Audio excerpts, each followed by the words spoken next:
ಸ್ನೇಹಿತರೆ ನಮಸ್ಕಾರ, ನಾನು ಆನಂದ್.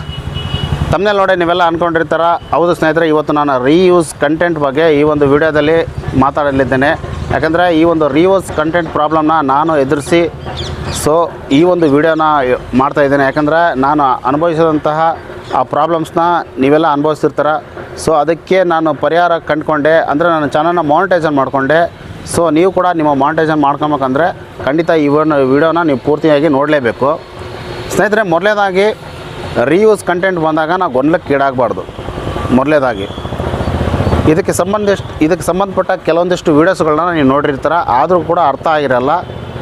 ಆವಾಗ ನೀವು ನಿಮ್ಮ ಹತ್ತಿರ ಇರೋಂತಹ ಕೆಲವೊಂದು ಯೂಟ್ಯೂಬರ್ಸ್ಗೆ ಕಾಂಟ್ಯಾಕ್ಟ್ ಮಾಡೋಕ್ಕೆ ಟ್ರೈ ಮಾಡಿರ್ತಾರೆ. ಯಾಕಂದರೆ ನೀವು 4000 ತಾಸು ವಾಚ್ ಟೈಮು ಸಬ್ಸ್ಕ್ರೈಬರ್ನೆಲ್ಲ ಕಂಪ್ಲೀಟ್ ಮಾಡಿರ್ತೀರ. ಇನ್ನೇನು ಮಾನಿಟೈಸೇಷನ್ ಆಗಬೇಕಂದಾಗ ಈ ಒಂದು ಸಮಸ್ಯೆನ ನೀವು ಎದುರಿಸ್ತಿರ್ತೀರ. ಸ್ನೇಹಿತರೆ, ರೀಯೂಸ್ ಕಂಟೆಂಟು ಎರಡು ರೀತಿಯಲ್ಲಿ ಬರುತ್ತೆ. ಒಂದು, ನಾವು ಸಾಕಷ್ಟು ವ್ಯೂಸ್ ಆಗಿದ್ದು ವೀಡಿಯೋಸ್ಗಳನ್ನ ಡಿಲೀಟ್ ಮಾಡಿರ್ತೀವಿ, ಆಮೇಲೆ ಬೇರೆಯವ್ರ ಕಂಟೆಂಟ್ನ ಯೂಸ್ ಮಾಡಿರ್ತೀವಿ. ಎರಡು ಪ್ರಕಾರದಲ್ಲಿ ರೀಯೂಸ್ ಕಂಟೆಂಟ್ ಬರುತ್ತೆ.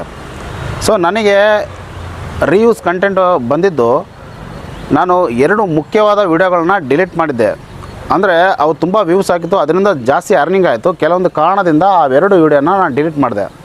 ಡಿಲೀಟ್ ಮಾಡಿದ 24 ಗಂಟೆಯಲ್ಲಿ ನನಗೆ ರೀಯೂಸ್ ಕಂಟೆಂಟ್ ಬಂತು. ನಾನು ಅಂದ್ಕೊಂಡಿದ್ದೆ, ನಾವು ಒಂದು ವಾರದಿಂದ ಒಂದು ವೀಡಿಯೋ ಅಪ್ಲೋಡ್ ಮಾಡಿದ್ದೆ, ಅದರಲ್ಲಿ ಬೇರೆಯವ್ರ ಕಂಟೆಂಟ್ ಇತ್ತು. ಆದರೆ ನಾನು ಯೂಟ್ಯೂಬ್ನ ನಿಯಮ ಪ್ರಕಾರ 10 ಸೆಕೆಂಡ್ ಒಳಗಡೆ ಯೂಸ್ ಮಾಡಿದ್ದೆ. ಇದರಿಂದ ನನಗೆ ಈ ಒಂದು ರೀಯೂಸ್ ಬಂದಿರ್ಬೋದು ಒಂದು ಅನುಮಾನದ ಮೇರೆಗೆ ಆ ವಿಡಿಯೋನ ಡಿಲೀಟ್ ಮಾಡಿದೆ. ಅವಾಗ ನಾವು ಡಿಲೀಟ್ ಮಾಡಿದ್ಕೊಳ್ಳೆ ತಾಳ್ಮೆಯಿಂದ ಯೋಚನೆ ಮಾಡಲಾರ್ದೆ ಅಪ್ಲೈಗೆ ಹೋಗ್ಬಿಡ್ತೀವಿ. ಅದು ಮೊದಲೇ ತಪ್ಪು. ಯಾಕೆಂದರೆ ನೀವು ಖಚಿತಪಡಿಸ್ಕೊಬೇಕು, ನಾನು ಯಾವುದೇ ರೀಯೂಸ್ ಕಂಟೆಂಟ್ ಯೂಸ್ ಮಾಡಿಲ್ಲ, ಇದು ಕೆಲವೊಂದಿಷ್ಟು ವೀಡಿಯೋಗಳು ಡಿಲೀಟ್ ಮಾಡೋದ್ರಿಂದ ಬಂದಿದೆ. ಆದ ಕಾರಣ ನಾವು ಏನು ಮಾಡ್ಬೇಕಂದ್ರೆ, ನಾವು ಸೆಲ್ಫಿ ಒಂದು ವೀಡಿಯೋ ಮಾಡಿಕೊಂಡು ಯೂಟ್ಯೂಬ್ಗೆ ಫಸ್ಟ್ ಅಪ್ಲೈ ಮಾಡ್ಬೇಕಾಗತ್ತೆ. ಹೀಗೆ ಮಾಡೋದ್ರಿಂದ 14 ದಿನದೊಳಗೆ ನಿಮ್ಮ ಚಾನಲ್ ಮಾನಿಟೈಸೇಷನ್ ಆಗ್ಬಿಡುತ್ತೆ. ಅಕಸ್ಮಾತ್ ನೀವು ರೀಯೂಸ್ ಕಂಟೆಂಟ್ ಯೂಸ್ ಮಾಡಿದ್ದೇ ಆದರೆ, ಅದನ್ನು ನೀವು ಡಿಲೀಟ್ ಮಾಡಿದ್ದೇ ಆದರೆ, ನೀವೇನಾದರೂ ಫಸ್ಟೇ ಅಪ್ಲೈ ಮಾಡಿದ್ರೆ, ಫಸ್ಟ್ನೇ ಬಟನ್ ಅಪ್ಲೈ ಮಾಡಿದ್ರೆ ಖಂಡಿತ ನಿಮ್ಮ ಚಾನಲ್ ಸಸ್ಪೆಂಡ್ ಆಗಿಬಿಡುತ್ತೆ. ಸ್ವಲ್ಪರಲ್ಲಿ ನಾವೊಂದು ಮಿಸ್ಟೇಕ್ ಮಾಡಿಬಿಡ್ತಿದ್ದೆ, ಅದರಿಂದ ಬಚಾವಾದೆ ಸದ್ಯ. ಆಮೇಲೆ ಏನು ಮಾಡಿದೆ, 90 ದಿನ ಕಾದೆ. 90 ದಿನ ಕಾದ ನಂತರ ನನಗೆ ಎರಡನೇ ರೀಅಪ್ಲೈ ಬರುತ್ತೆ. ಆ ರೀಅಪ್ಲೈ ಮಾಡಿದ 3 ದಿನಕ್ಕೆ ನನ್ನ ಚಾನಲ್ ಮಾನಿಟೈಸೇಷನ್ ಆಯಿತು. 90 ದಿನಗಳ ಕಾದು ಮತ್ತೆ ನಾನು ಚಾನಲ್ ಮಾನಿಟೈಸೇಷನ್ ಮಾಡ್ಕೊಂಡೆ. ಸಾಮಾನ್ಯವಾಗಿ ತೋರಿಸುತ್ತೆ ಅದರೊಳಗೆ ಸೆಕೆಂಡ್ ರೀಅಪ್ಲೈ ಮಾಡಿದಾಗ 1 ತಿಂಗಳು ಬೇಕಾಗತ್ತಂತ. ಅಷ್ಟರೊಳಗಡೆ ಅತಿ ಬೇಗನೆ ನನ್ನ ಚಾನಲ್ ಮಾನಿಟೈಸೇಷನ್ ಆಯಿತು. ನೀವು ಡಿಲೀಟ್ ಮಾಡಿದ್ದೀರಾ, 90 ದಿನ ಕೂಡ ಕಾಯ್ದಿರಾ, ಇನ್ನೇನು ಸೆಕೆಂಡ್ ಅಪ್ಲೈ ಮಾಡಬೇಕು. ಫಸ್ಟು ಜಾಗರೂಕರಾಗಬೇಕು ನೀವು.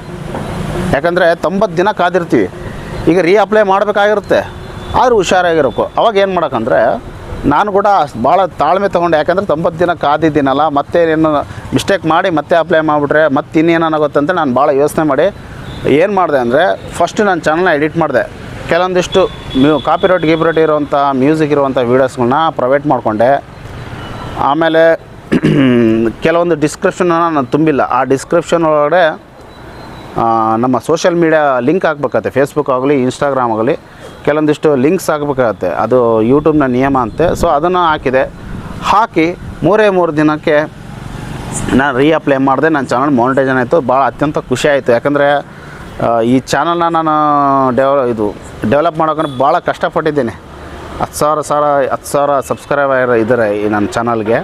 ಯಾಕಂದರೆ ನಿಮಗೆಲ್ಲ ಗೊತ್ತಿರುತ್ತೆ, ಯೂಟ್ಯೂಬರ್ಸ್ಗೆ ಸಬ್ಸ್ಕ್ರೈಬರ್ನ ವಾಚ್ ಟೈಮ್ ಕಂಪ್ಲೀಟ್ ಮಾಡೋಕ್ಕಲ್ಲ ಏನೆಲ್ಲ ಕಷ್ಟಪಟ್ಟಿರ್ತೀವಿ ಅಂತ. ಇದೆಲ್ಲ ಆಗಿ ಕೊನೆಗೆ ನನ್ನ ಚಾನಲ್ ಮಾನಿಟೈಸೇಷನ್ ಆಯಿತು. ಯಾಕಂದರೆ ಈ ಒಂದು ವಿಡಿಯೋ ಮಾಡೋ ಉದ್ದೇಶ ಅಂದರೆ, ನಮ್ಮ ಕನ್ನಡದಲ್ಲಿ ವಿವರಣೆ ನೀಡೋದು ಭಾಳ ಕಡಿಮೆ ಜನ. ಯಾಕಂದರೆ ನಾವು ಜಾಸ್ತಿ ಯೂಟ್ಯೂಬ್ ಟೆಕ್ ಚಾನಲ್ ನೋಡ್ಬೇಕಾದ್ರೆ ಜಾಸ್ತಿ ಹಿಂದಿಯಲ್ಲೇ ಇರ್ತವೆ. ಯಾಕಂದರೆ ಕೆಲವೊಬ್ಬರಿಗೆ ಹಿಂದಿ ಅರ್ಥ ಆಗೋಲ್ಲ, ಇಂಗ್ಲೀಷಲ್ಲಿ ಕೂಡ ಇರ್ತಾರೆ.